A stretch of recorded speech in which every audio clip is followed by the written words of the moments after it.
Alright, it's time for us to enter the Grand Prix and do what we've been doing since the story mode. Winning races. I mean, there's really not much more to say here. I was going to check extras to go to the gallery stuff, but well, other than new music tracks being unlocked and all the movie things being available, not much has happened yet. So anyway, welcome back everybody to more Let's Play Sonic Riders. This is your host, VMJ406, and today we're going to go through the World Grand Prix. Complete on all five racetracks, in turn to become the overall champion. So basically a story mode without the story. So you got the Heroes Cup originally from the only 5 races you have available to you. And then once you beat the Babylon story mode or get far enough, you got the Babylon Cup for the 5 other versions of those tracks. But you can also set the rules here. I'm going to turn the announcer off because I don't care for them. I like levels because they help. Items, well, I guess if you don't do levels, the maximum might be 3. I don't know. Items on, air pit on, air lost, run. You can also choose to retire freaking F-Zero style if you don't have any air. I would choose not to do that because it kind of it makes it more challenging, I guess, but, you know, for casual experience, I wouldn't suggest to do that. So they show the Blue Star 2, which I have now. It basically makes me faster, but ruins my power and turning, which, you know, all things considered, don't really need those. Power you don't need, so you're not going to be smashing through things with Sonic anyway. And turning, as long as you're good enough, any amount of cornering can be worked with, as long as you're not slippery, of course. So anyway, time for us to go through the Grand Prix! Depending on how fast this goes, I might show something else later. But you know, if you did all the story mode stuff and then decided to come here, you should be able to rock this tournament. Should. I mean, it's really not that hard. Even compared to story mode, it's probably easier.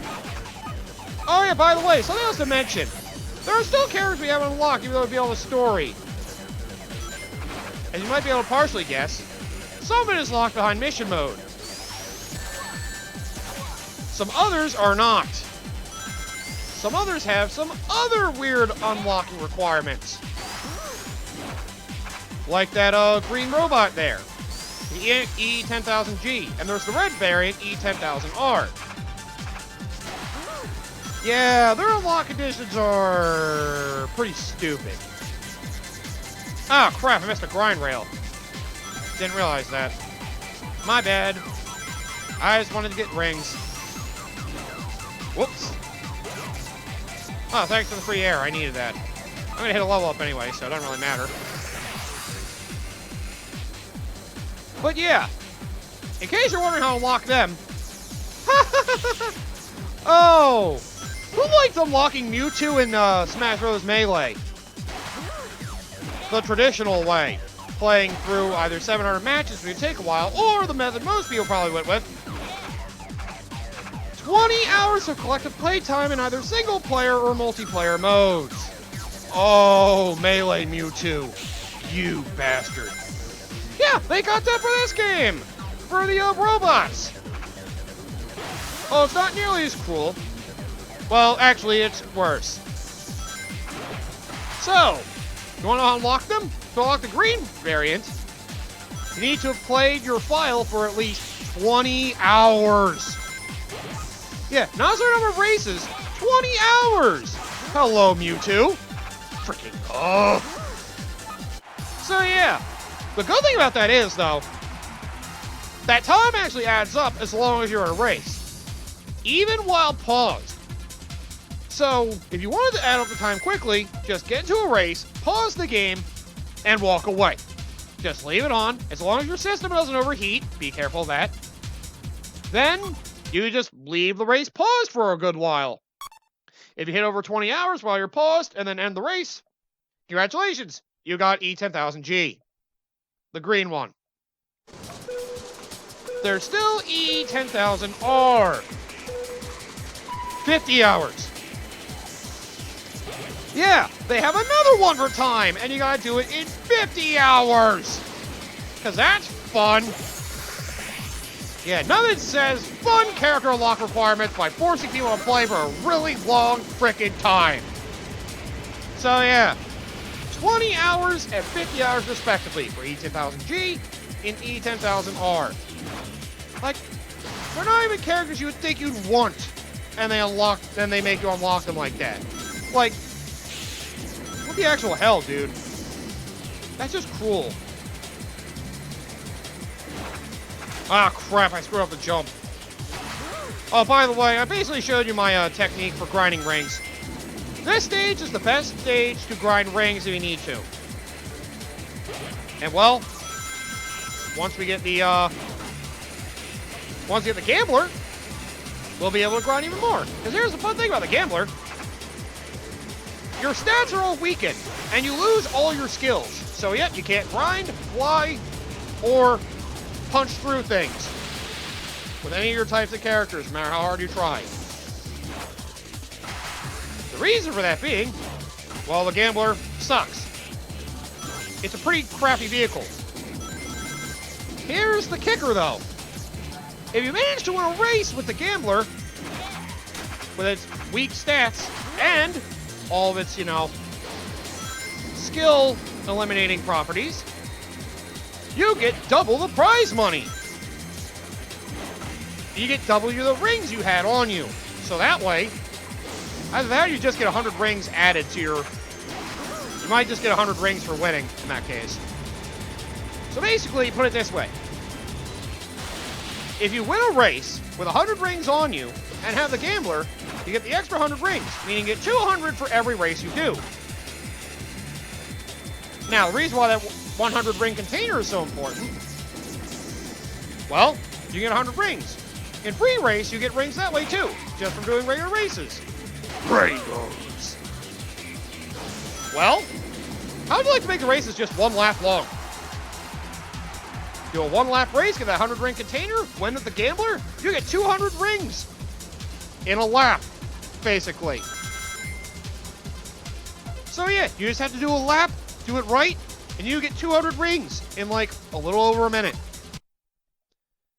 And repeat that ad nauseum. Just do that over and over and over and over again to grind rings. It's obnoxious, but that's the fastest way to grind rings in this game. Splash Canyon, one lap, Gambler. Win and get that 100 ring container, and you're golden. Then, because there's no difficulty setting, you don't have to worry about the computers being super difficult. As long as you beat the story mode before, you should be just fine. So I really wouldn't worry about losing the computers at that point. Still, another reason just doing one lap race in that regard, remember the Gambler, like I said, that gear stinks. You lose your skills, and its overall stats are pretty bad. If you made a longer race, chances are your opponents will be able to catch up with you. So to reduce that from happening, you should make it one lap. So that way, once you get 100 rings at level 3, only you will have the power of level 3 to be able to surpass everybody. I mean, I did the Gambler stuff to grind for a while, my other file. I never lost a race once. So, as long as you know what you're doing, well, I only did Splash Canyon, so. Getting through Splash Canyon is super fast, so I really wouldn't worry at all. Oh, by the way, holding A to prepare yourself to jump, that also gets rid of the current boost attack. So, make sure you hold A to get ready to jump at the right time, or else, well, you just wasted some of your boost. Just a heads up, don't waste your boost if you can help it. Get away from me, Rouge and Eggman. Oh, they're both up ahead. Oh, by the way, while you think going that way with the rails let me would be faster, this is actually the faster way. Cut to the inside around all that giant spinning machine in order to basically get here earlier. That's actually a fast way to this level, see? Despite the skill seemingly helping you, some can be deceptive and actually ruining you. So, know and understand the tracks so you don't fool yourself.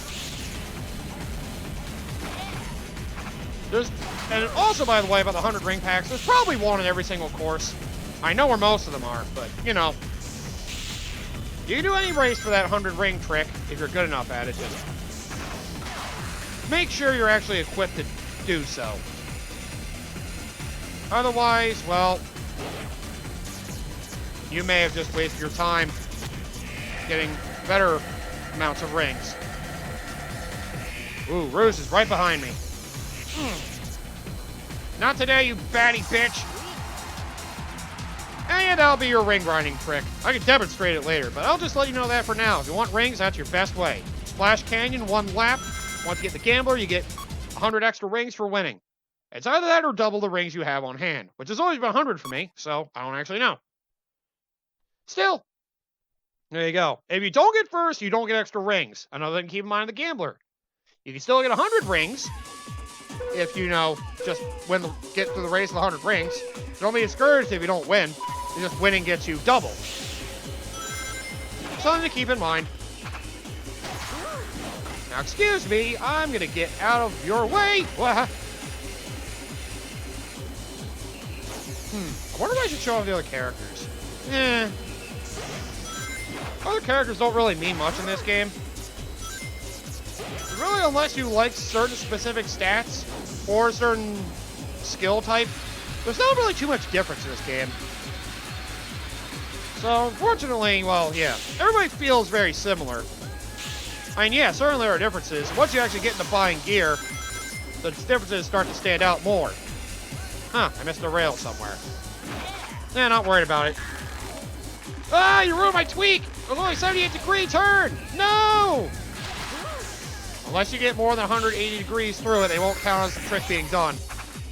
At least in the web. Usually if you're between 90 and 270 degrees of a trick, you'll probably trip up and get a C. That's how much I've been playing this game. You memorize these things, especially mission mode. Especially mission mode. Oh, believe me. You'll understand why once we get to mission mode. It gets a little samey, but, you know, it comes with the territory of having a mission-based style gameplay for a racing game. So, sorry if it's not your cup of tea, but, well, that's what the game has to offer. It's not a racing sim. It's an arcade-style racer. If you're not ready to put up with a lot of extra garbage, well, you're going to feel like garbage. So, yeah, fair warning to you. It's a racing game. The extra content may not be what you're looking for, but there are extra levels to get through it. And a lot while I'm at it. Oh, mission mode. You're going to be fun once we get around to you in a couple weeks. Oh, boy. I'm glad I set this aside for Saturday and didn't do this on, like, Tuesdays or something. And at least Sonic Rush ended before I got to this game. Lucky me. I think it ended a while ago. Man, I think Sonic Rush was the... Whoa! Whoa! Yeah, distracted myself. What was I going to say? I think that Sonic Rush was really the only good Sonic games coming around after, in my opinion, Sonic Adventure 2, because I'm not a big fan of Sonic Heroes myself. How's it the handheld ones were always good when the console ones were bad? And as soon as the console ones got good again, the handheld ones got bad. Sonic Forces counts as both! Switch version.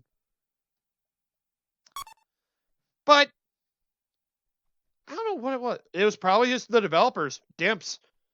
I think at the time on the handhelds, Dimps were making classic Sonic games with a twist.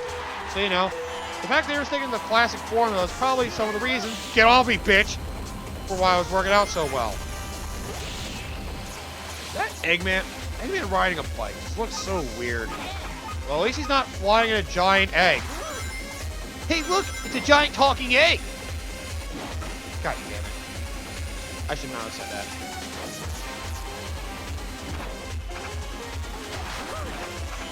Man, that was tough to get around. Let's try this.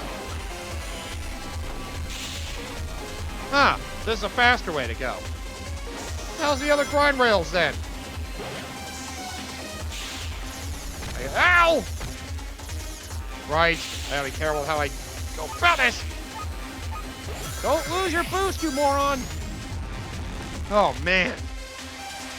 Eggman is proving to be a new... Where do you go? I guess I cut him off without realizing it. Rings. Thank you. It's like they're drawn to me. I see the 100 ring case over there. I'm trying to think if holding certain directions during tricks can also change the direction you're moving. I think it does. So be careful about that. Well, I may just be thinking about doing tricks. Oh, there's another 100 ring case over there. Oh no, there's also 100. There's also a 100 air box at some stages.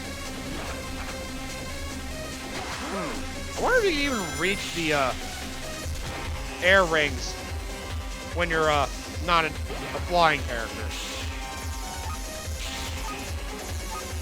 Probably not. Oh no! Oh god! Oh god! That's what happens when I try to use too much air. Ah! Don't be like me and abuse your air privileges.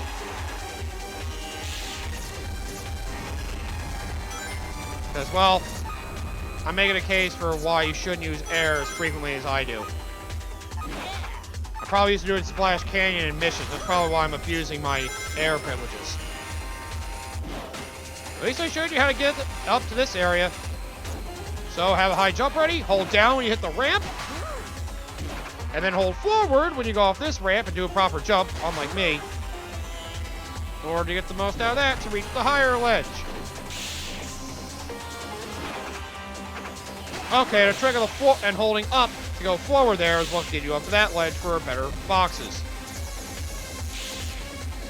I guess there's better item boxes up there.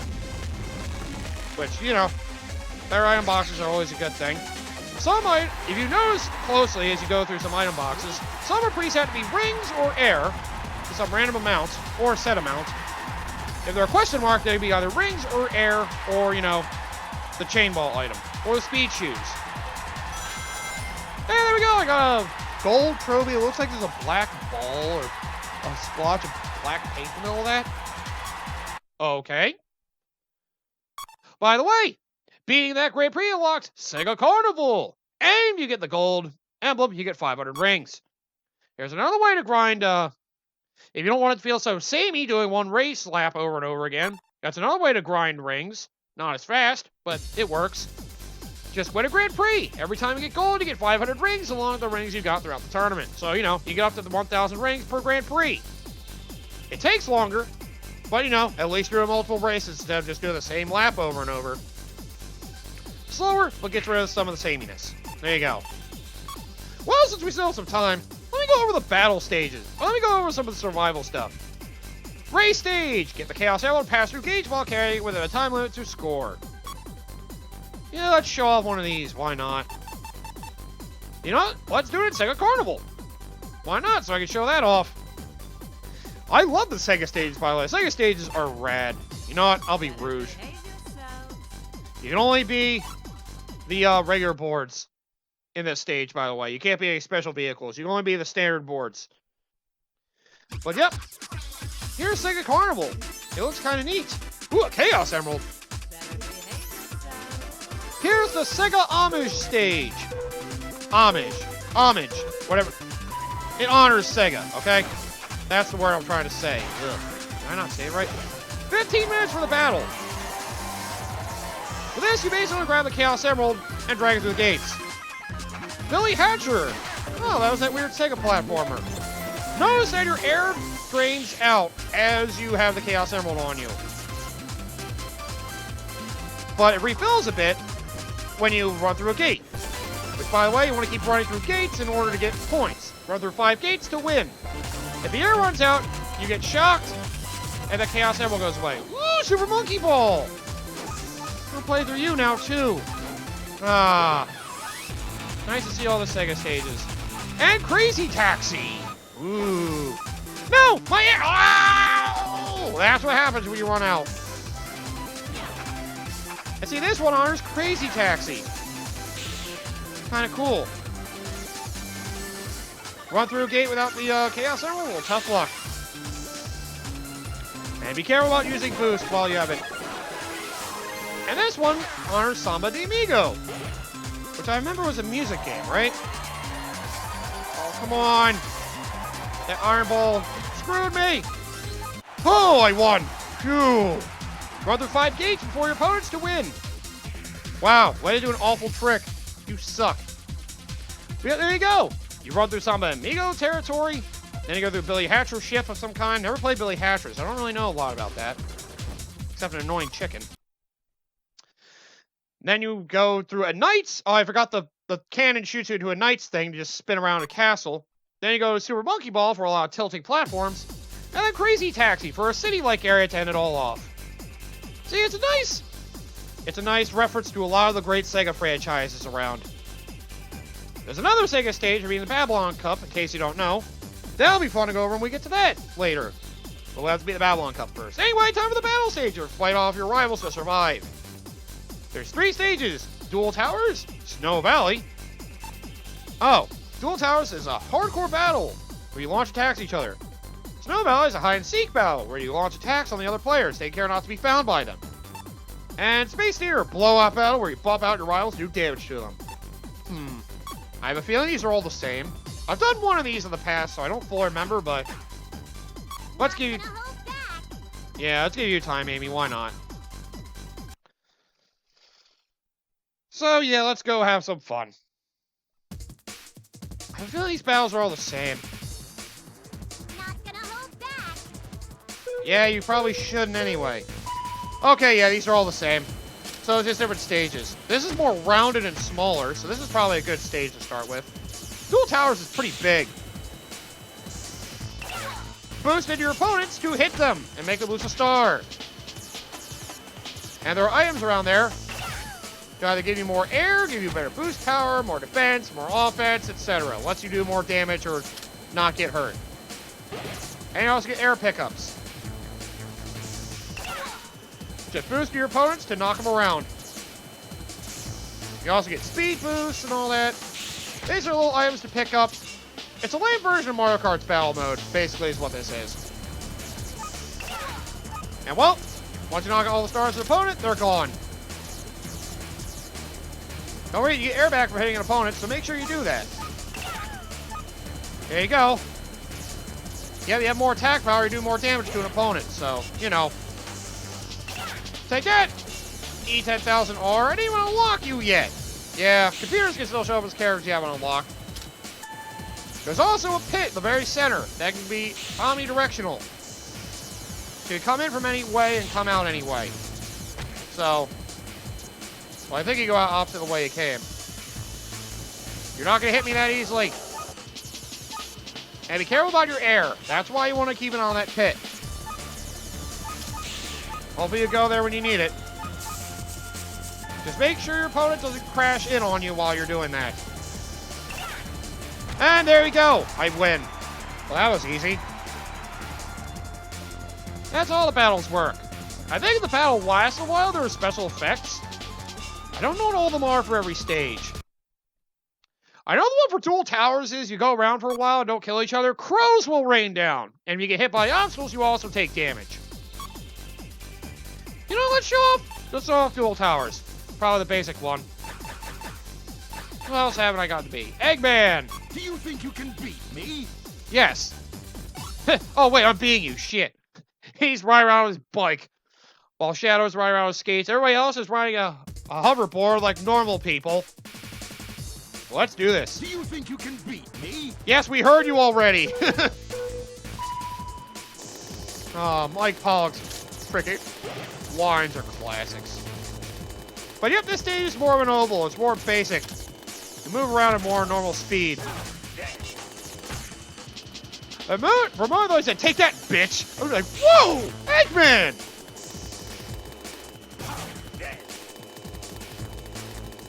Well, I don't know what he's saying. By the way, well, same rule as before. See, all these battle stages are the same. As long as you surprise them with a boost and don't get surprised yourself. Thankfully, you got a map in the left side of the screen, so you can see where everybody is according to the map. Oh shit! I looked at the wrong part. Oh god! Oh. Uh-oh. Hang on, I need air! Okay, there we go. Oh! Son of a bitch! He ran off. Damn it. You guys are assholes. Just let me kill you already.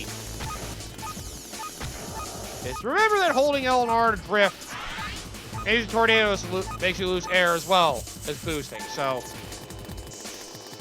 be careful about using up all your air. Only use it when you really need it. Ah, head on. Wah! Damn it! Ah. I hit it with a head-on collision, so neither of us hit each other. Oh, shit! Oh, wow, I might lose. No time for games? Alright, then. Screw you, asshole! Well, I just have to get everybody else, right? No need to worry. Oh, you hit with offsetting attacks. That's what happened. Ah! Shit. They beat me. Crow attack! Oh, crows were about to swoop down onto the field. Yep, see? Crows. Like crows! Yo, that's scary, man. I don't like getting attacked by crows. Screw that. Alright, well, that'll end this episode. I'll go over the last survival battle stage next time, just to give you a point of how it looks. Alright, so come back next time for the last main episode of this, as we are going to go through the Babylon Cup. Now I'll show off the remaining races, which include, well, the last battle track, as well as the other two I haven't gotten to show off yet. One we have, one we're going to get once we beat the Babylon Cup. So, see you guys next time.